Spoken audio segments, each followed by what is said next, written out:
Well, good morning. So my talk's going to be a little bit different, that I'm not going to actually be talking about MapWindow per se. At the end of this talk, I'm going to be talking about some of the, basically this talk is about open source libraries and the state of the art, what's new in the open source world for LiDAR. At the end, I'm going to talk a little bit about the .NET status of some of those libraries. So this is really trying to spur a conversation that I hope I can get started in the next couple of days, and that is how to get MapWindow and .station to start spinning LiDAR to first-class object. Because that's what I'm into, and it's a popular topic I'm going to ask about a lot of things. So we'll talk very briefly about what is LiDAR, the role of open source in providing support for new technologies like LiDAR, and then we're going to spend most of the time talking about 4 key libraries that are going on in the LiDAR world right now. How many of you are using LiDAR today? Anybody? Good. Okay. How many want to use LiDAR? Of those who aren't using LiDAR already, how many want?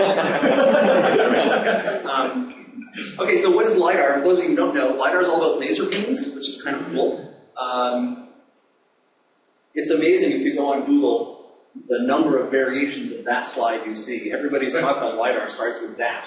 It's an airplane shooting laser beams at the ground. My daughter thinks that's really cool. What you're doing here is you're just measuring elevation. So you're getting X, Y position, highly accurate from a GPU, from a GPS, and inertial measurement system you might view on the airplane. So you get back the exact X, Y position plus a bunch of ancillary data. You'll get back the intensity of return, the angle that the laser beam came in at. In some cases, the laser beam will go through vegetation and go on, so you get multiple returns for a given pulse coming out. All of these points together we refer to as a LiDAR data set, or more generally as point clouds. For the longest time, LiDAR's been thought about in the aerial world. Right now, it's getting very big though. In the fixed world for surveying, so whether that's surveying for construction or mapping of archaeological or heritage sites. It's also real popular now for mobile as a way to do as-built street diagrams, finding where street furniture is, building facades, that sort of stuff. In addition, it's used for traditional terrain modeling, building extraction. You can get very detailed 3D point cloud models and figure out where the buildings are. Power line corridor mapping, things like evaluating coastal line erosion, landslides, all that kind of stuff. LiDAR is not vector features. Don't try to use shapefiles. There are some applications still out there that will try to suck in your point cloud data and treat it as a shapefile or convert it to a shapefile. That just kills most shapefile features. We're talking about zillions and billions of points here. LiDAR is also not raster or pixel. Traditional raster data is XY. This is X, Y, and Z. And furthermore, raster data needs to be gridded. So the X and the Y are sort of implicit. Here, we're talking about very gridded data. And what's the role of open source in LiDAR? Some of you may be familiar with GDAL, which is at the heart of most of the open source projects, especially in the C++ tribe. GDAL pioneered the idea of providing a library that supports multiple raster formats and provides basic processing tools for it.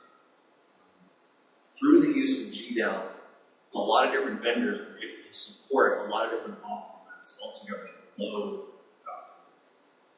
Oftentimes for commercial vendors, I used to be one, developing software to support 50 different file formats. You build it once and you retain it forever. It's not what our core competency is. Libraries like GDAL have provided this airline layer. And so we're talking here about the same game. We'll talk about four libraries. LibLAS, a new one called PDAL, LASZip, and something new also called U57. So we'll start with LibLAS.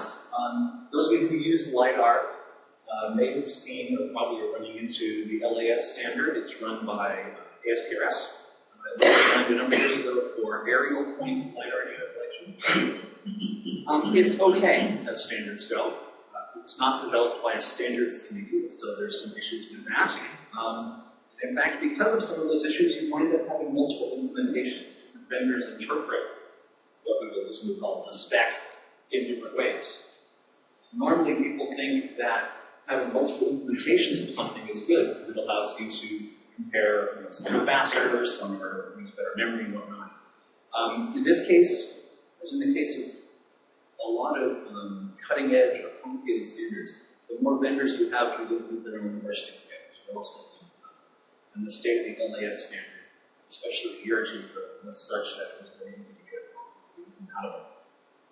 Hence, the LibLast project, which is an open source BSD licensed C++ library for supporting reading and writing LAS files. In addition, it supports ASCII, it's grid stuff, Oracle spatial database components, you can push link out to the database, it provides spatial indexing, and it has some command line tools that link into some of the library functions. Things like some basic filters and transforms, cropping, merging data sets together, extracting out files. You can see it at liblast.org, and that was started by Howard Butler years ago. The problem is that it's very LAS-centric. It was designed specifically for LAS, and that was fine at the time, but nowadays it's not what we need. In particular, the core data structures make some very key assumptions. Things like there's a very fixed set of fields that can give you the point record. It's very aimed at the LAS standard. It assumes Cartesian coordinates, especially in some of the terrestrial-based point applications. People want polar coordinates. So we're going to rely on to support that. Performance is not what we need. Again, we're talking about tens and hundreds of gigabytes of data. So things have to be fast. Version 1.6 is out, though. It's stable, it's well tested, it's well used, it's used commercially. No new significant features are planned, but it will be around forever. And so LibLast provides a good entry point for other open source projects and other commercial vendors to get LAS support. Here's a big example of how it looks. You declare a reader, you get the stream. From that, you can then get the header, which has your basic points, bounding box, that kind of stuff. And then you say, okay, well, I get each new point.